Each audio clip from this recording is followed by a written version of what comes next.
राष्ट्र एकदाच, देश एकदाच. आणि प्रवासाला निघालेल्या प्रवाशानं पक्षी अंगणी उतरती ते का गुंतोनिया राहती तैसे असावे संसारी. आपण पक्ष्यासारखं असावं. पक्षी जर खाली उतरला तर चुचीमध्ये एकच ज्वारीचा दाना घेतो का? दोन एकच घेतो. एका राजानं का दौंडी दिली, कावळा सापडून आणणारला 10,000 रुपये बक्षीस. आंध्र रस्त्याने गेलं, नदीला आंघोळ करायला गेलं, नदीत आंघोळ केली, उठून उभा राहिलं आणि नियम असतोय आंघोळ केल्यावर टाळ्या वाजवायचा, सूर्यनमस्कार करायचा. आणि टाळी वाजवायला गेला असं त्याला कावळा सापडला, अचानक सापडला. आंध्राला वाटलं बरं झालं, 10,000 रुपये बक्षीस आहे म्हणल्यावर त्याने विचार केला एकच कावळा मिळाला तर 10,000 आहे, अजून एकदा आपण एक करू. पुन्हा पाण्यात गेलं, पुन्हा बुडी मारली कावळ्यासहित आणि पुन्हा कावळ्याला बगलात धरलं, टाळे वाजवाय गेलं, बगलातलं बी गेलं. आंधळ्याच्या टाळीत कधीतरी कावळा सापडतो, तसं तुम्हाला कधीतरी नरदेव मिळालाय. आता एक लय गोड आहे, लोकांचा असं भास आहे मला परत जन्म मिळेल. इमानदारीने सांगतो परत जन्म नाही. का नाही? मागचेच आले नाही तर आपण येणार आहे का? 9 भी मर गए, 10 भी मर गए 788, 33 कोटी देवता मर गए, पडे काल की फाशी. जपी मर गए, तपी मर गए, संन्यासी, हाकीम, जोगी आणि रोगी हे सगळे गेले. प्रवासाला जावं लागतं. आणि म्हणून देश वेस नव्हे माझा, सहज फिरत आलोय. एक दिवस खाली बस, मग अशी उठ म्हणलं तर उठली नाही. आणि आता अवघडच आहे. शाळा जाते का तू? मॅडम आहेत का सर आहेत तुम्हाला शिकवाय? मॅडमच आहेत ना. सरकारनं बी लय डोकं लावलं. सरकारनं शाळेत पोषण आहार म्हणून अंडे दिलेत खायला. काय लोक बरं, आमच्या काळात नव्हते, नाही तर आम्ही माळ करीत नसतो. काय मी परवा बघितलं बीडला, ते म्हातारं म्हणत होतं अंड नाही का दिलं मास्तरानं. मला शाळेत बी मिळालीत का? काय शाळेत केळं दिले सरकार. काय द्यावा सरकारनं अजून? एक केळ, एक अंड शिजवून. काय डोकं, काय मिळेल कवा कोणत्या काळात? अहो पहिलं तुमच्या काळात तर मला वाटतं सुकडी होती ना, होती ना, पिशव्याची पिशवी यायची. आमच्या काळात तांदूळ आलं, तांदूळ पोरायला म्हणून यायचं आणि सगळं खानदान खायचा. आता मी तीच झालंय, नाव पोराचं ना आईच खात असं अंडे. पोर कवा खाईन मरायला ते. इथून पुढे एक करायचं, सगळ्याला विनंती करतो. काय हवं ते मांसाहार करणं हे किती बी लोक काय मांसाहार करणारा माणूस आमर आहे का? तुम्हाला माहिती का मांसाहारी माणसाची शेवटला बुद्धी भ्रष्ट होती, थोडी का होईना. असं ते चिंचिन करतं. आमच्याकडे इंजिनियर साहेब होते, आपल्या तालुक्यातच होते, आणि ती काय करायची माहिती का? आम्ही गेलो त्यांच्याकडं दिंडीची पंगत मागाय. मला म्हणायचे बाबा हे असं चावत आहे व सगळं. मग आम्ही म्हणलं काही नाही, म्हणलं आता मोठा माणूस आहे कसा. ती त्याची म्हातारी म्हणायची ह्यानं लय खाल्लंय लोकांचं, ह्यानं मला बी लय. आता हाय का नाही? तर मी आधीला म्हणलं गप मारा की, त्याच्या जीवावर खातात ना. नाही नाही म्हणजे लय त्रास दिलाय, म्हणजे चावू दे ह्याला, चावू दे. म्हणजे हे चिंचिन व्हायचे, असे स्पंदन व्हायचे. आणि त्याला वाटायचं आणि 2.5 लाख रुपये महिना. किती महिना? अख्खा जिल्हा त्याच्या ताब्यात, बीड जिल्हा. म्हणून मागणं मागतो, निंदा म्हणून नाही. नको नको म्हणा गुंतू माया जाळी. आणि माणसं कसे तरी मन गुंतवित. तुम्हाला सांगू का, हे कावळा सुद्धा येत नाही, कधी कधी त्रास देते नदीला. आम्ही त्या दिवशी दाव्याला गेलो, कावळाच येईना. मी ब्राह्मणाला म्हणलं कावळा कसं काय ना? ब्राह्मण म्हणलं तुमच्या गाडीतलं रिकामं पाकिट द्या. आमच्या गाडीतलं रिकामं पाकिट दिलं, त्याच्यात 500ची नोट ठेवली आणि खरंच कावळा आला. पण कावळा असा अडमुठे मेंदूचा होता, त्यानं पाकिटच घेऊन गेलं, ती पिंड नाही नेला. आणि मी म्हणलं पाकिट कसं काय नेलं? ते म्हणले मेलेलं कीर्तनकार होतं, त्याला जिवंतपणे पाकिट घ्यायची सवय. गेलं पण पाकिट घेऊन गेलं बा.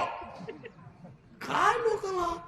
आणि इथून पुढे एक करायचं. इथून पुढे आता हे सगळ्या दिदी येत, आजी, आता बऱ्याच आजी तिथं, बऱ्याच सास आहेत. आई खरं सांगा बरं, तुम्हाला सुना आंघोळ घालतात का? आजी सुना आंघोळ घालतात का तुम्हाला? आजी हसायला आजी म्हणतील काय अवघड झालंय आता. बरं जाऊ द्या आजी, तुमच्या सुना तुम्हाला आंघोळ कधी घालतील? यांच्याही मनाचा विचार झालाय मेल्यावरच घालतील. आणि माझ्या डोक्यात असे 2-4 सुना आंघोळ घालायला म्हातारीला आल्या ना मेल्यावर, फक्त म्हातारीने डोळे उघडून बघाव. आय आय एक तरी सुन जगल गाव. काय डोकला लय माणसं अवघडीत महाराज. भाऊ वैतागून गेला, मरून गेला भाऊ. बहिणीला काय म्हणायचं भाऊ माहितीये, ताई तेवढी सही दे ना. ए ताई, अगं सह्या करा तेवढ्या.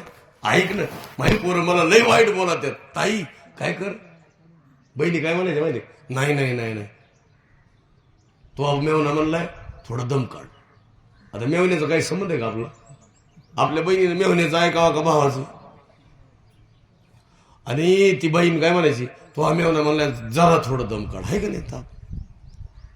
अरे तो मला तुझ्या हातात आहे कर सही, मला घरातून काढून दिले तुझ्या भाच्याने. म्हातारी नीट बोलत नाही, मला कर सही. मला नाही केली सही बहिणीने. आणि ते म्हातारा वैतागले एक दिवस, गेला ऍक्सिडेंटच झाला गाड्याचा. आणि मग त्याच्या मोतीला आल्या ह्या दोघी. चौकात उतरल्या जसं इष्टीतून, काय जीव काढीत पळायच्या, काय आरडायच्या मोठ्यानं. आणि मोठ्यानं आरडून म्हणायच्या आता कुठं करू सही.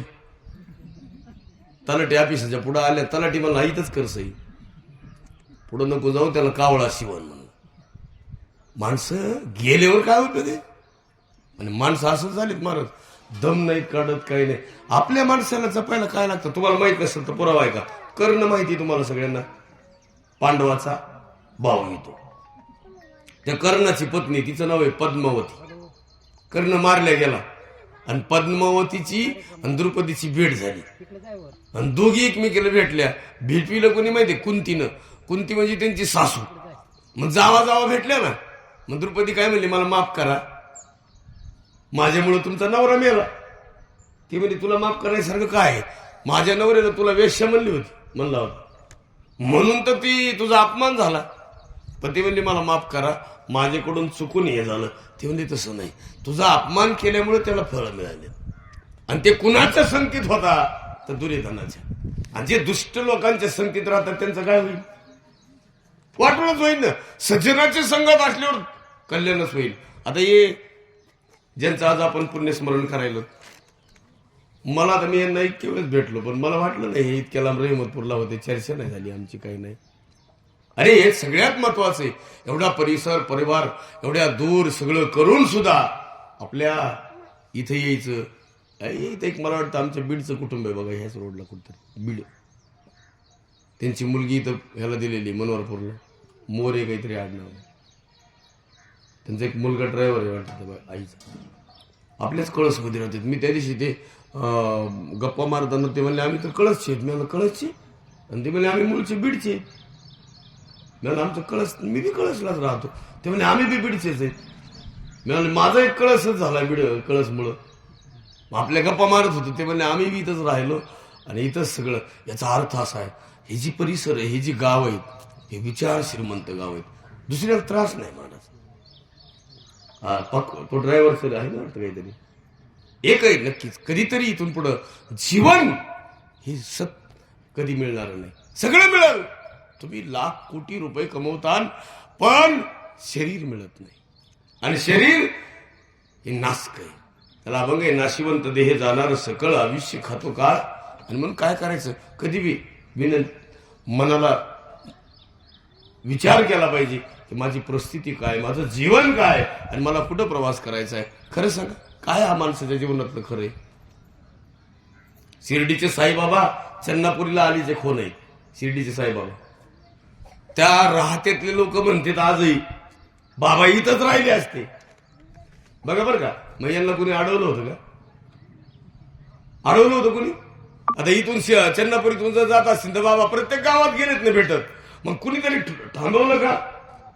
पण लिंबाच्या झाडाखाली बसल्यावर बायजाबाई नावाच्या आईनं विचारावं, कोण रे भाऊ तू, कुठून आला, जेवला का? पहिलं बोलणं बायजाबाईंचं झालेलं आहे त्यांच्यासोबत. आणि ती बायजाबाई कोण आहे? गणपत कोते यांची पत्नी आहे, तात्याबा कोते यांची आई आहे. कोते परिवारातली ती माऊली त्या बाबांना म्हणती, भाऊ तू जेवला का? आणि तेवढ्या शब्दावर बाबा त्या आईचे चिरंजीव झाले, मानलेले. आणि त्या काळापासून बाबावी आई विना जेवले नाहीत आणि आई सुद्धा. तसे बाबा एकदा 15 वर्ष गेले, ते आलेच नाही पुन्हा शिर्डीत. पहिला आले, राहिले, आणि 15 वर्ष जे गेले ते आलेच नाहीत पुन्हा. कोणत्या तरी एक लग्नाला आले, आणि जसे आले तसे त्यांना जाऊ दिले नाही. आणि त्याच बाबांनी ते परिवार मानलेल्या आईचा, मानलेले भाऊ, ते तात्या कोते नावाचं एक मान त्यांच्या आमच्याकडे. मी परवा गेलो होतो, तिथे माझं कीर्तन होतं मंदिरामध्ये. महाराज, त्या बाबांनी मानलेल्या भावाचे पंतू कलेक्टर आहेत, दिल्लीला आहे कलेक्टर पोरगा तो, आणि सगळे टॉप काम आहेत. मग मी म्हणतो, तोची साधू ओळखावा, देवतेथेची जाणावा, माणसातला माणूस कळावा. माणसाला साफ सासरे कळत नाहीत, ननंद कळत नाही, धीर कळत नाही, जावा कळत नाहीत, माणसं कळत नाहीत. आणि माणसं म्हणतात आम्ही प्रसन्न आहेत. काय उपयोग आहे त्याला? ते तुम्ही ती लिंबाचं झाड कधी जर गेले शिर्डीत, त्याचं पान सुद्धा लोक ठुत नाहीत आता, आणि त्याचं पान कडू लागत नाही, तुरट लागत. ते लॉकडाऊन मध्ये कामाला लागत ती पान. याचा अर्थ कळला का? आपल्या जीवनामध्ये सुद्धा तोची साधू ओळखावं. एक आईने पोराला सांगितलं, बाप्या जा, खडके महाराज आले, साखर घेऊन ये. ती कार्ट वाटी हातात घेतली आणि गेलं काकूकडं. काकू, आईने साखर सांगितली. काकू लय खास होती. काकू म्हणली, अजून काय म्हणली तुझी आई? ते म्हणला, त्या कुत्रीने नाही दिले, ते शेजारच्या म्हशी कुणान म्हणली. त्या आईचे शब्द असा जगल का ती पोरग? आईचे शब्द गोड पाहिजेत, आईचे शब्द संस्कारिक पाहिजेत. तुम्हाला माहिती का, महाराष्ट्रामध्ये छत्रपती जन्माला आले नसते तर महिला मंडळ तुमच्या कपाळाला कुंकू नसतं, यांच्या कपाळाला गंध नसता, ना आमच्या वारकऱ्याच्या कपाळाला अष्टगंध नसता. छत्रपती जन्माला आला नसतं तर ह्या पातशाहीमध्ये हिंदूच नसतं. का असतं? नसतं हिंदू. कुठून आणलं असतं हे? म्हणून काशी की कला जाती थी, मथुरा में जन्नत होती थी, अगर एक शिवाजी न होता. छत्रपती शिवाजीच्या महाराजांच्या याच्यामध्ये काजी हैदर नावाचे न्यायाधीश होते, मोठे मोठे चांगले माणसं होते तिथे. पण नंतर अनाजी पंतासारख्या व्यक्तीचं बिरूड लागलं. काय लागलं? आणि अनाजी पंतासारखी व्यक्ती पण पंथ जरी असले तरी काय उपयोग झाला त्यांचा? आणि जीवनामध्ये कुसंगे नाडीला साधू जैसा. आता बघा तुम्ही, आज जेवण केलेलं आहे, अन्नदान आहे, एवढं मोठं, खावा का नाही? इथं काही माणसं वर्ष श्राद्धाला येऊन खाती नाही. त्यांना विचारण का? नाही नाही, चालत नाही. वर्ष श्राद्धाचं खाल्ल्यावर माणसाला अटॅक येत नाही महाराज. ती म्हणतात, तुम्ही म्हणता हे कोणत्या गाथ्यात आहे? हे माथ्यातलं आहे. आहार हे पूर्ण ब्रह्म आहे, तो कोणत्या वेळेत खाल्लाय. आता इथून सकाळपासून आपण उपाशी, आणि आता प्रवचन झालं त्याला जेवायचं नाही. त्याला विचारण का? नाही नाही नाही नाही, मला चालत नाही. अरे ते नाही जमत. सांगा बरं, कोणत्या साबणानं मन धुवून निघन? तुम्हाला माहित नसेल तर इतिहासातला पुरावा आहे का? आई परीट रोज कपडे धुवायचं. आता इथे आहेत परीट. परीटाचं काम काय?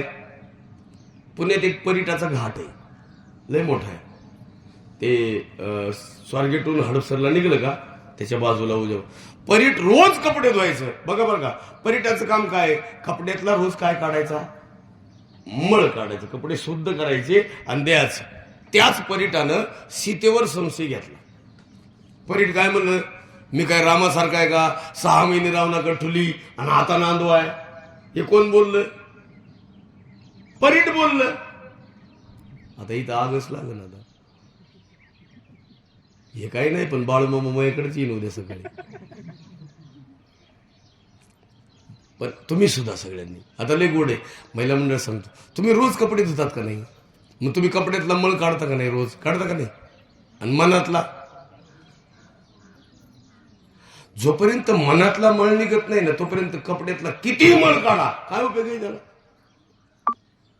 नाही. जीवन निर्मळ काय करील साबण? काय करील साबण? जीवनच निर्मळ नाही.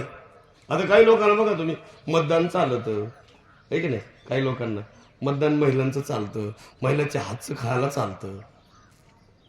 आणि आपण म्हणून एखादी महिला कीर्तनकार बोलवा, नाही नाही नाही, आमच्या गावात कीर्तनकार महिला नको. तुला खायला चालत का?